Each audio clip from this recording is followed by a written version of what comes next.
यार सोचो तुम एक सिंपल से स्टूडेंट हो, नौकरी की तलाश में हो और एक दिन सोशल मीडिया पे एक ऐसा जॉब ऑफर मिलता है जो जिंदगी बदलने का वादा करता है। फॉरेन ट्रैवल, पैसे, लग्जरी, ऑफिस, सब कुछ। लेकिन जरा सोचो ये सपना एक ऐसे नाइटमेयर में बदल जाता है जिसका अंदाजा भी नहीं लगा सकते। नमस्कार दोस्तों, मैं हूं अनिल यादव और आप देख रहे हैं साइबर गार्ड।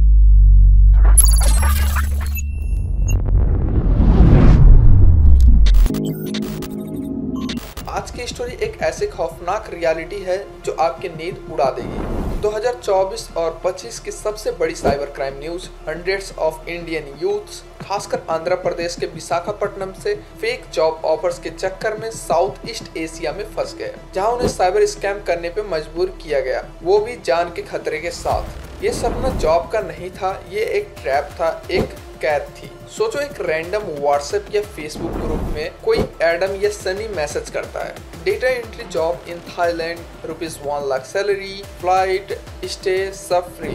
अब जैसे ही इंटरेस्ट दिखाते हो तुरंत डीएम में एक एजेंट आता है। पेपर वर्क, जूम या व्हाट्सएप पे इंटरव्यू, सब कुछ प्रोफेशनल लगता है। प्रोसेसिंग फी ₹50,000 से 1.5 लाख ज्यादा लगता है, लेकिन सपना बड़ा होता है। लोग दे देते हैं, लेकिन आखिर उस एजेंट्स के पीछे कौन है? पुराने साइबर स्कैम गैंग्स होते हैं। टारगेट कौन होता है? Desperate youth, tech grades, MBAs, fresh engineers, जिन्हें जॉब की सबसे ज्यादा जरूरत होती है। तो अभी हम मूव करते हैं इस अनसेफ जर्नी के अंदर, जहां पर एक दिन एजेंट बोलता है फ्लाइट पकड़ो, विशाखापट्टनम से डेस्टिनेशन है तुम्हारा बैंकॉक। वहीं से शुरू होता है असली गेम। थाईलैंड पहुंचते ही एक और एजेंट मिलता है, बोलता है कंबोडिया का वीजा प्रोसेस हो रहा है। रियलिटी क्या है कि आपको इलीगल बॉर्डर से म्यांमार भेज दिया जाता है, कंपाउंड जहां से कोई आसानी से लौटता नहीं। केके पार्क, स्वीकोको, म्यावडी, नाम भले फैंसी हो पर ये साइबर टॉर्चर कैंप्स है। एक रेस्क्यूड विक्टिम ने बोला थाईलैंड जॉब बोला था, बॉर्डर के पास एजेंट ने इलीगली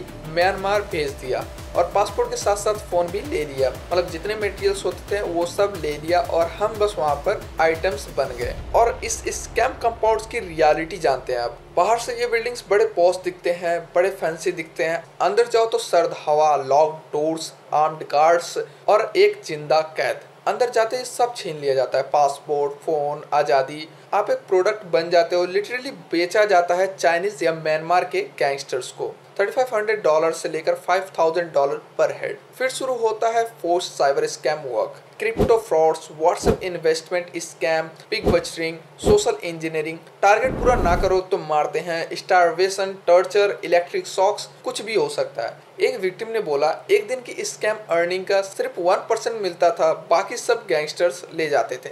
रात दिन एक ही स्क्रीन के सामने बैठा रहता था, बिना सोए, बिना बात किए, बिना अपने जैसे महसूस किए। और अब बात करते हैं कि ये सारी चीजें आखिर डार्क वेब से कैसे कनेक्टेड है। जो पैसा स्कैम से आता है वो इंडिया डायरेक्ट नहीं आता, क्रिप्टो करेंसी के थ्रू घुमाकर सिंगापुर, चाइना और दूसरे कंट्रीज में लॉन्डर किया जाता है। ये पूरा नेटवर्क डार्क वेब के थ्रू चलता है। Encrypted apps, VPN, cross border laundering. Indian police के रिकॉर्ड्स के मुताबिक लाखों रुपीस हर स्कैम से लूटे जाते हैं, यूरोप, ऑस्ट्रेलिया, UK के लोगों से, और एक दिन में करोड़ों का फ्रॉड होता है। सो गाइस, ये जो स्कैम चल रहा है, इससे जो रेस्क्यू वर्क हो रहा है उसके बारे में थोड़ा सा हम जानते हैं। 2024 और 25 में विशाखापट्टनम के 85+ यूथ रेस्क्यू हुए हैं, बट अभी भी 500+ आंध्रा के एलोन लोग फंसे हुए हैं। नेशन वाइड अवेयरनेस बढ़ा, MEA स्टेट पुलिस ने क्रैकडाउन शुरू किया, 283 लोगों को वहां से निकाला गया, बट ओवर 2000 स्टिल ट्रैप्ड।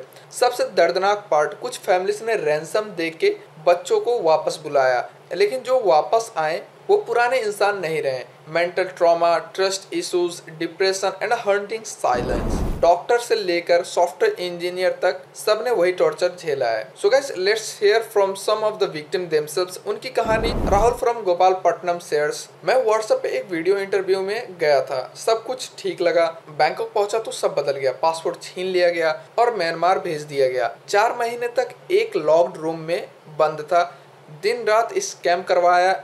एक बार बीमार हो गया पर इलाज नहीं मिला, टारगेट पूरा नहीं हुआ तो मारते थे। रेस्क्यू के 2 महीने तक मैंने किसी से बात नहीं की। फिर स्वाति फ्रॉम पुणे बताती हैं, एक एडम नाम के एजेंट ने जॉब ऑफर भेजा, काम आसान, पैसा अच्छा, पर जब म्यांमार पहुंची तो पता चला असली सच क्या था। रोज 16 घंटे काम करना पड़ता, सोने तक नहीं देते थे और लड़कियों को और भी ज्यादा टॉर्चर मिलता था। फोटोज और वीडियोस लेकर ब्लैकमेल करते थे। कुछ लड़कियों को स्कैम करने पे मजबूर किया गया। धमकी दी गई कि अगर नहीं किए तो फैमिली की इज्जत खत्म कर देंगे। तो ये सारा जो ट्रैप है वो आखिर चलता कैसे है और जो गैंग्स है वो इसको ऑपरेट कैसे करते हैं। बेसिकली व्हाट्सएप टेलीग्राम पे फेक अट्रैक्टिव जॉब्स एड्स दिखाते हैं, प्रोसेसिंग सिक्योरिटी डिपॉजिट के नाम पे इलीगल पैसे ऐंठते हैं लोगों से, फॉरेन जाके विक्टिम को प्रोडक्ट बनाकर इंटरनेशनल गैंगस्टर को बेचा जाता है। हर स्टेज पे एक नया एजेंट, हर एजेंट पैसा बनाता है। सारा पैसा क्रिप्टो के जरिए डार्क वेब पे डिसअपियर हो जाता है। वाइजैक पुलिस का ऑपरेशन म्यांमार, अब तक 20+ लोकल एजेंट्स अरेस्ट हो चुके हैं, लेकिन इन्वेस्टिगेशन अभी भी फुल स्पीड पे है। विक्टिम का mental breakdown, isolation, ration food, surveillance, torture. MEA और इंडियन एम्बेसी जो कि थाईलैंड और म्यांमार में है वो टाइट कोऑर्डिनेशन में काम कर रहे हैं ताकि जो लोग फंसे हुए हैं उनका रेस्क्यू फास्ट ट्रैक पे हो। हेल्पलाइन भी एक्टिव किया गया है, स्क्रीन पे शो किया गया नंबर्स जरूर नोट करें। ये एफर्ट्स तभी काम आएगा जब आप अलर्ट रहेंगे। अगर किसी भी ऐसे एजेंट से कांटेक्ट हो जो फॉरेन जॉब का प्रॉमिस करे और सब कुछ too good to be true लगे तो तुरंत लोकल पुलिस या साइबर हेल्पलाइन से कांटेक्ट करें। ये कहानी दिखाती है कि डिजिटल दुनिया जितनी शाइनिंग लगती है उतनी ही अंधेरों से भरी भी हो सकती है। एक व्हाट्सएप मैसेज आपकी जिंदगी को ऐसे दाग दे सकता है जो कभी नहीं मिलते। इसलिए साइबर गार्ड की तरफ से एक क्लियर वार्निंग है, कभी भी किसी जॉब के लिए अपफ्रंट पेमेंट मत दो। सिर्फ गवर्नमेंट वेरीफाइड एजेंसीज या ट्रस्टेड सोर्सेज पे ही भरोसा करो। अगर कोई जॉब एजेंट या ऑफर सस्पिशियस लगे तुरंत रिपोर्ट करो, देर ना करो। बाहर ट्रैवल का प्लान हो तो हमेशा अपने फैमिली या रिलेटिव्स को पहले से बताओ। फॉरेन जॉब या रीलोकेशन से पहले एम्बेसी की एडवाइजरी जरूर चेक करो। ये कोई फ्यूचर का रिस्क नहीं है, ये एक रियल ऑनगोइंग क्राइसिस है और सिर्फ आपकी अवेयरनेस ही किसी की जिंदगी बचा सकती है। तो दोस्तों ये थी हमारी कहानी विशाखापट्टनम से म्यांमार, एक ऐसी रियलिटी जो इमेजिनेशन से भी ज्यादा डार्क है। लेकिन ये कहानी खत्म नहीं हुई है, अभी भी हमारे कई भाई बहन उन कैंप्स में फंसे हुए हैं। मेरी आप सभी से अपील है, अपनी सेफ्टी पे कभी कंप्रोमाइज मत करो। कोई भी मुसीबत हो साइबर गार्ड, लोकल पुलिस या एम्बेसी से तुरंत संपर्क करो। इस वीडियो को जितना हो सके शेयर करो, शायद आपका एक शेयर किसी की जिंदगी बचा ले।